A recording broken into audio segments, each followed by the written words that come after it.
Olha, hoje eu dou um valor a pequenas coisas. Antigamente eu era mais estressada, eu achava que eu não precisava de ninguém. Aí quando você fica doente, você percebe que você depende das pessoas. Porque sempre eu mesma fiz minhas coisas. Eu pego o carro, eu vou, eu viajo, eu faço o que eu preciso. E quando você fica doente, você depende de alguém para te levar, você passa mal, você tem que alguém te ajudar. Então a gente aprende. As coisas acontecem na vida da gente é para que a gente aprenda alguma coisa. Não é só ficar sofrendo, não. A gente tem que aprender. Então eu aprendi que a gente precisa das pessoas, que tem coisa que eu dava muita importância, que não tem importância nenhuma, que dá para passar sem, que você fica feia, seu cabelo cai, mas isso tudo passa.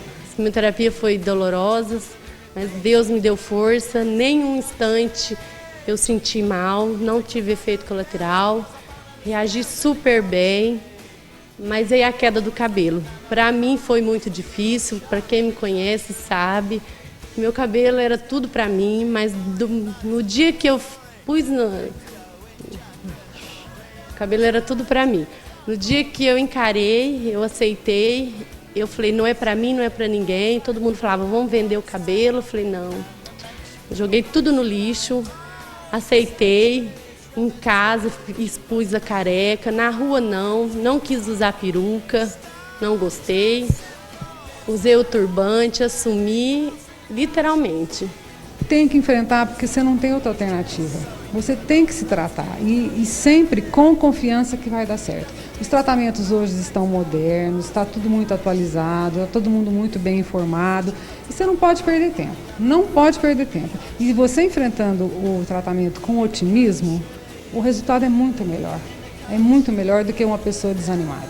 Porque você estando desanimada, eu posso dizer assim, muito leigamente, que o remédio não faz nenhum efeito. E você tendo certeza que aquilo lá vai fazer efeito, o resultado é muito melhor.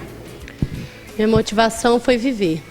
Em primeiro lugar, eu tinha assim, Deus em todos os instantes, todos os momentos, Ele não me abandonou. E assim, eu queria poder viver intensamente para ver meu filho lá na frente, porque são pessoas que me amam para me ter que deixar. Então, acho que a primeira coisa é viver.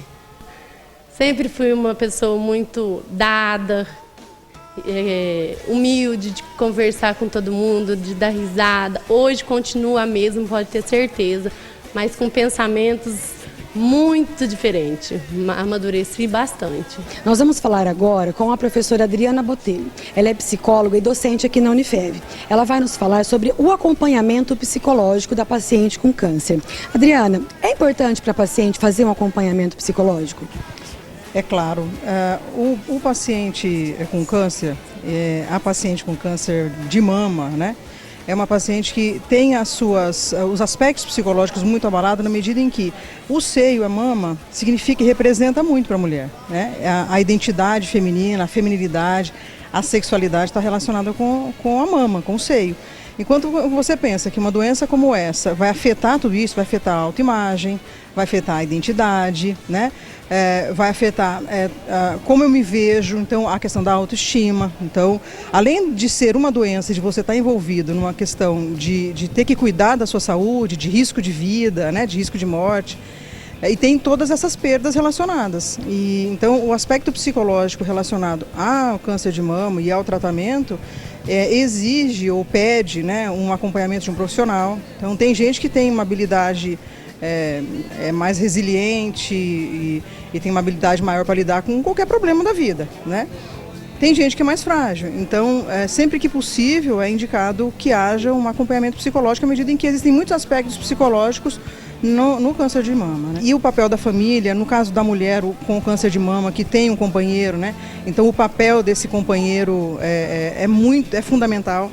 Porque o medo da mulher é perder esse companheiro, né? Porque eu vou perder meu seio, a possibilidade, muitas perdem, né, parte do seio, né, tem que fazer cirurgia, então a questão da sexualidade fica muito comprometida, tem gente que rejeita, tem homens que rejeitam, né?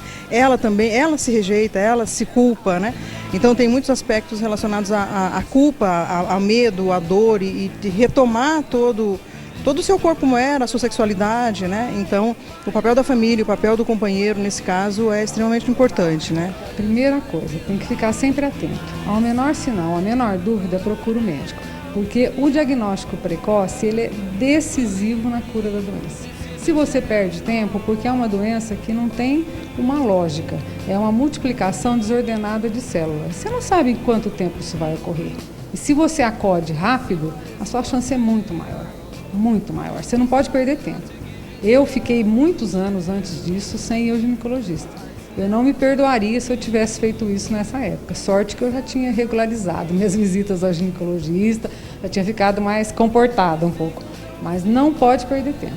O único recado que eu deixo para todos, não tenha medo, aceita, em primeiro lugar, aceita o problema, porque aceitando você consegue superar todos os obstáculos, porque a doença em si é a aceitação. Então, não tenha medo de apalpar, de tocar, de ir ao médico. Acho que é importante, porque um câncer tem cura. Eu sou uma pessoa que hoje posso falar que eu passei por tudo isso e estou aqui podendo dar meu testemunho, dar lições, porque não é fácil, mas é superável.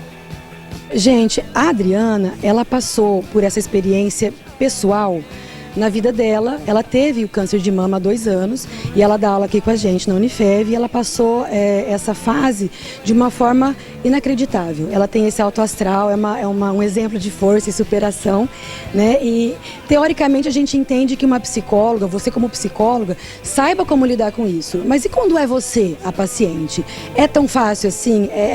Você consegue ter esse equilíbrio para passar por isso como você passou? E que na verdade nos mostrou na época, como eu acompanhei, né, essa situação, que ela tinha uma força interior muito grande. Ela viveu isso de uma maneira muito tranquila. Claro que quando a gente fala tranquila, nem sempre é dessa mesma forma que eu estou falando. Às vezes assim, sentir-se tranquila não é tão como eu estou dizendo. Mas você consegue fazer essa comparação entre você ser a psicóloga e ser a paciente e conseguir passar por isso numa boa? Então, no meu caso, tem algumas coisas. Então, primeiro, o tipo de câncer que eu tive, apesar de eu ter feito mastectomia radical, eu tive que tirar a mama, substituir por uma prótese e tal, ele foi um câncer in situ. Então, eu não passei pelo processo de rádio de químio. Um outro aspecto de quando eu recebi o diagnóstico, eu falei, o que eu tenho que fazer? Então eu deprimi, eu chorei, mas eu enfrentei, né? E eu enfrentei como? Eu enfrentei com a minha família. Então, no dia que eu recebi o diagnóstico, o marido estava do meu lado, né? Então, os meus filhos, eles ficaram sabendo, meus pais. Então, eu tenho uma rede de relacionamento, né? Você mesmo que falou que acompanhou e tal. Então, o pessoal aqui da Unifev, então, me ligavam, me visitavam. Então, isso fez toda a diferença. O meu trabalho.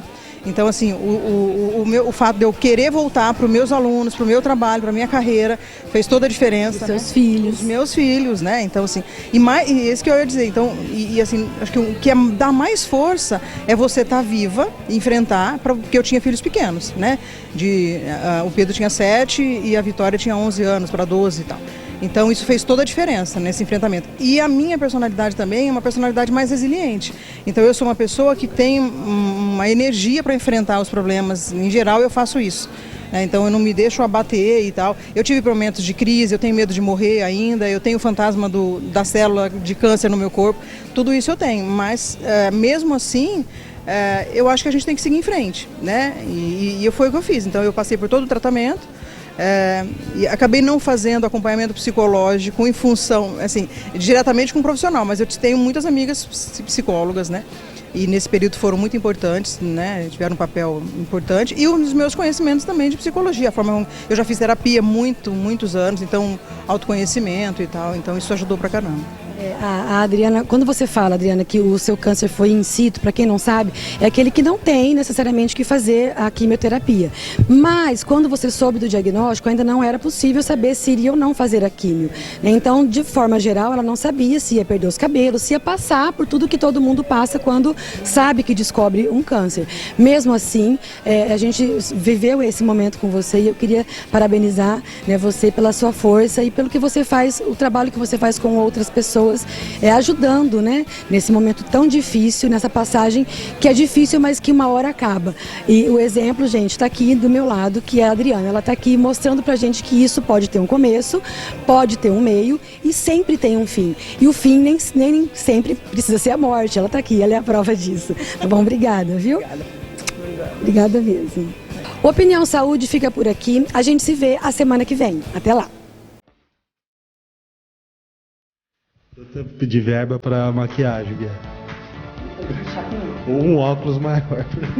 Tá muito pequeno isso. Tá muito pequeno esse óculos. Sempre que for aferir a pressão, não aferir no membro afetado. Já errei.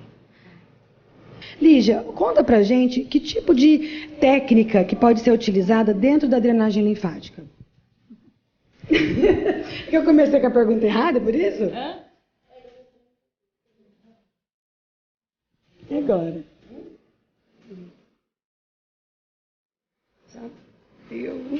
Ai, você tá fazendo de propósito. Mentira, né? Hã?